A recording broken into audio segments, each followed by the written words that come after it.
क्या भारत के गरुड़ कमांडोज को अभी दुनिया के सबसे advance high altitude spy drones मिलने वाले हैं? क्या बोफर्स फिर से इंडियन आर्मी की एयर डिफेंस का हिस्सा बनने वाले हैं? और क्या पाकिस्तान को चाइना ने J-10 और J-35 फाइटर प्रोग्राम में झटका दे दिया है? आज की वीडियो में हम ऐसे ही कुछ इंटरेस्टिंग अपडेट्स के बारे में बात करने वाले हैं। नमस्कार दोस्तों, मेरा नाम है अंशुमन नायक और आप सभी का बहुत बहुत स्वागत है इंडियन डिफेंस न्यूज के डिफेंस टॉक सीरीज में। तो चलिए देर न करते हुए आज की वीडियो शुरू करते हैं।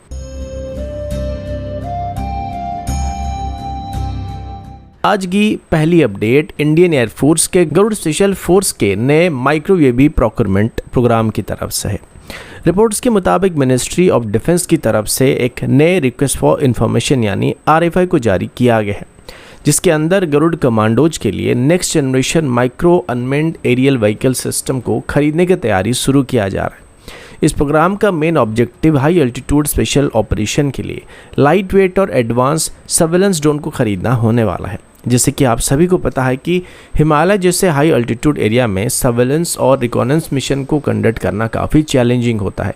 इसी को ध्यान में रखते हुए अभी डिफेंस मिनिस्ट्री की तरफ से ऐसे माइक्रो यूएवी की रिक्वायरमेंट रखा गया है जो सिर्फ 2 कमांडोज के द्वारा बैकपैक के अंदर कैरी किया जा सकेगा और जिसका टोटल वेट लगभग 25 kg के आसपास होगा। सबसे खास बात यह कि इस यूएवी के लिए twin rotor coaxial vertical take off और लैंडिंग कैपेबल ड्रोन को प्रेफरेंस दिया जाने वाला है, जिसको बिना रनवे के कहीं से भी ऑपरेट किया जा सकता है।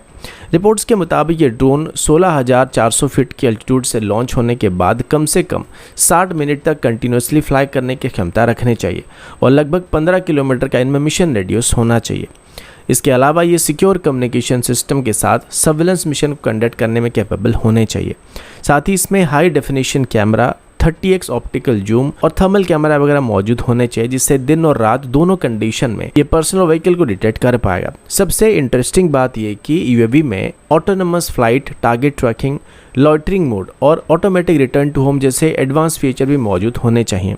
साथ ही एनक्रिप्टेड कम्युनिकेशन, नेवी कंपैटिबिलिटी और मिलिट्री ग्रेड रग डिजाइन इससे इलेक्ट्रॉनिक वॉरफेयर और खराब वेदर कंडीशन में भी रिलायबल बनाए रखेगा। कुल मिलाकर ये नया micro UAV program Garud special force की इंटेलिजेंस, सर्वेलेंस और रिकॉनेंस कैपेबिलिटी को नए लेवल पर ले जा सकता है। अगर इंडिजिनस कंपनीज रिक्वायरमेंट को सक्सेसफुली फुलफिल कर पाते हैं तो ये भारत के ड्रोन डिफेंस इकोसिस्टम और आत्मनिर्भर भारत इनिशिएटिव के लिए भी एक बहुत बड़ा बूस्ट होने वाला है। वरना इसके लिए इंडियन एयरफोर्स को इंपोर्टेड सिस्टम के ऊपर ही डिपेंड करने की जरूरत पड़ने वाली है।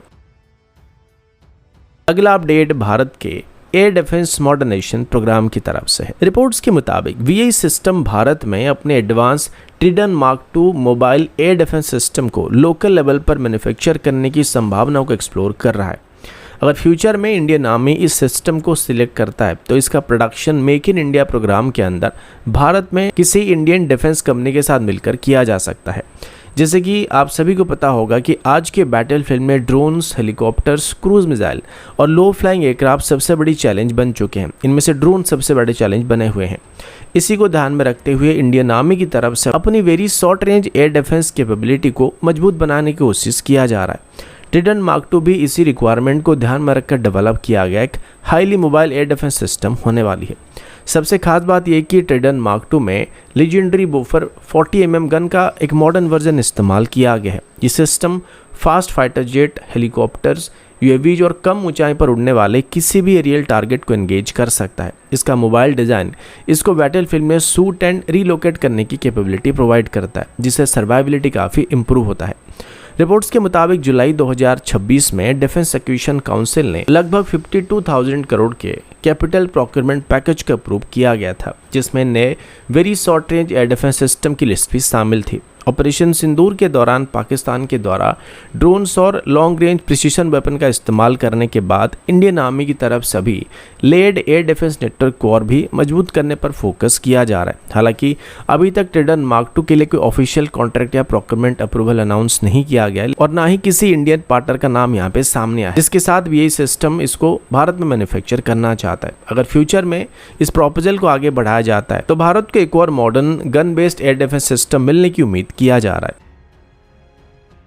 अगला अपडेट भारत के नए डिफेंस स्टार्टअप इकोसिस्टम की तरफ से है। इंडियन डिफेंस टेक्नोलॉजी स्टार्टअप परसू टैक्टिकल डिफेंस ने ये बात अनाउंस किया है कि वो 1 जनवरी 2027 को अपना पहला फ्लैगशिप प्रोडक्ट जो कि एक level 4 autonomous unmanned surface vessel यानी यूएसवी होने वाला है, उसे ऑफिशियल अनवील करने वाले हैं। सबसे खास बात यह कि कंपनी के मुताबिक इस ऑटोनमस मैरीटाइम प्लेटफॉर्म को पूरी तरह भारत में डिजाइन, इंजीनियर और डेवलप किया गया, जो इंडिजिनस डिफेंस टेक्नोलॉजी के लिए एक बहुत बड़ा माइलस्टोन होने वाला है। जैसे कि आप सभी को ये बात पता होगा कि आज के समय दुनिया भर की नेवीज अभी अनमेंड और एआई एनेबल्ड सिस्टम पर तेजी से शिफ्ट करने की कोशिश कर रहे हैं। इसी को ध्यान में रखते हुए परसू टैक्टिकल डिफेंस का ये यूएसवी लेवल 4 ऑटोनॉमी के साथ डेवलप किया गया है। इसका मतलब ये कि ये वेसल प्री डिफाइंड कंडीशन में बिना कंटिन्यूस ह्यूमन कंट्रोल के खुद navigation, obstacle avoidance, mission execution और ऑपरेशनल डिसीजन लेने की कैपेबिलिटी रखने वाला है। हालांकि जरूरत पड़ने पर किसी भी समय ह्यूमन ऑपरेटर इसको मॉनिटर या फिर कंट्रोल कर सकता है। अब कंपनी ने अभी तक इस यूएवी की स्पीड, पेलोड कैपेसिटी, एंड्योरेंस या मिशन प्रोफाइल को रिवील नहीं किया गया, लेकिन ग्लोबली इस कैटेगरी के ऑटोनोमस सरफेस वेसल जो होते हैं उनका इस्तेमाल ISR मिशन, हावर security, maritime domain awareness, mine counter measure, anti submarine warfare support, electronic warfare और लॉजिस्टिक मिशन के लिए वहाँ पे किया जा रहा है। सबसे इंटरेस्टिंग बात यह कि इंडियन नेवी भी फ्यूचर वॉरफेयर को ध्यान में रखते हुए एयर, सरफेस और अंडर वाटर अनमेंड सिस्टम की इंडक्शन को प्रोत्साहित कर रही है। ऐसे ऑटोनमस प्लेटफॉर्म कन्वेंशनल वॉरशिप के साथ मिलकर सर्वेलेंस कवरेज को काफ़ी बढ़ा सकते हैं और सेलर्स के ऑपरेशनल रिस्क को भी काफ़ी हद तक कम कर सकते हैं। अगर परसू टैक्टिकल डिफेंस अपने लेवल 4 ऑटोनमस यूएसबी को सक्सेसफुली ऑपरेशनल कैपेबिलिटी के साथ डेमोन्स्ट्रेट कर पाता है तो ये सिर्फ इंडियन नेवी के लिए ही नहीं बल्कि भारत के डिफेंस स्टार्टअप इकोसिस्टम और आत्मनिर्भर भारत इनिशिएटिव के लिए भी एक बहुत बड़ा ब्रेक थ्रू साबित हो सकता है, क्योंकि इसको आगे चल के एक्सपोर्ट भी किया जा सकता है और ये प्रोडक्ट आगे चल के काफ़ी अच्छा खासा एक्सपोर्ट पोटेंशियल भी रखने वाला है। अगला अपडेट पाकिस्तान और चाइना के डिफेंस रिलेशन की तरफ से है। रिपोर्ट्स के मुताबिक पाकिस्तान के सीनियर टीवी होस्ट और जर्नलिस्ट आफ्ताब इकबाल ने एक बड़ा दावा किया है कि पाकिस्तान को चाइनीज J-10C फाइटर एयरक्राफ्ट के स्पेयर पार्ट्स हासिल करने में दिक्कत का सामना करना पड़ रहा है। उनका यह भी कहना है कि पाकिस्तान को J-35A स्टेल्थ फाइटर की डिलीवरी में हो रही देरी का एक बड़ा कारण चाइना पाकिस्तान इकोनॉमिक कॉरिडोर यानी CPEC से जुड़ा फाइनेंशियल इशू भी हो सकता है। हालांकि इन दावों का अभी तक चाइना या पाकिस्तान की तरफ से कोई भी ऑफिशियल कंफर्मेशन नहीं दिया गया है।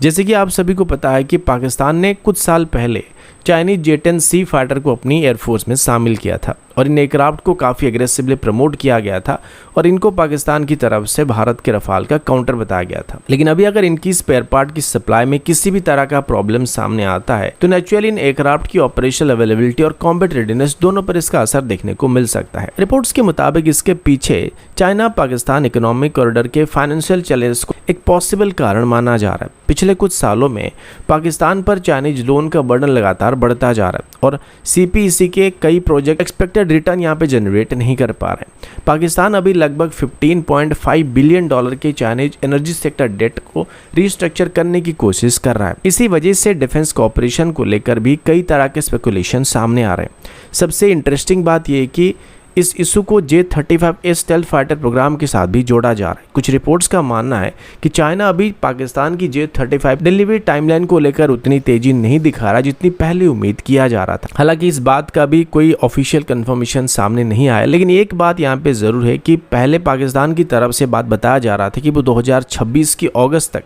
J-35 को अपनी सर्विस में शामिल करने वाले हैं। फिर इसके कुछ दिन बाद पाकिस्तान की तरफ से इसको बस एक मीडिया रिपोर्ट बताकर J-35 एक्विजिशन से खुद को अलग कर लिया गया था। लेकिन इस बीच पाकिस्तानी पायलट को J-35 में ट्रेनिंग करते हुए देखा गया तो इसको लेकर कुछ रिपोर्ट भी सामने आए थे, जिससे साफ है कि पाकिस्तान अभी J-35 को एक्वायर करने की कोशिश कर रहा है और इसी बीच कुछ ना कुछ गड़बड़ी जरूर हुआ है जिस वजह से उनका एक्विजिशन थोड़ा डिले हो रहा है। कुल मिलाकर अगर ये क्लेम फ्यूचर में सही साबित होते हैं तो पाकिस्तान के लिए सिर्फ एक डिफेंस इशू नहीं बल्कि इकोनॉमिक और स्ट्रेटेजिक चैलेंज भी बन सकता है। फिलहाल इस पूरे मामले को एक स्पेकुलेशन के रूप में देखा जा सकता है और असली बात कि ये कोई ऑफिशियल अपडेट आने के बाद या फिर वक्त आने पर ही पता चलने वाली है। तो दोस्तों अभी के लिए इतना ही, मिलता हूँ आपसे अगले वीडियो में, तब तक के लिए जय हिंद, वंदे मातरम।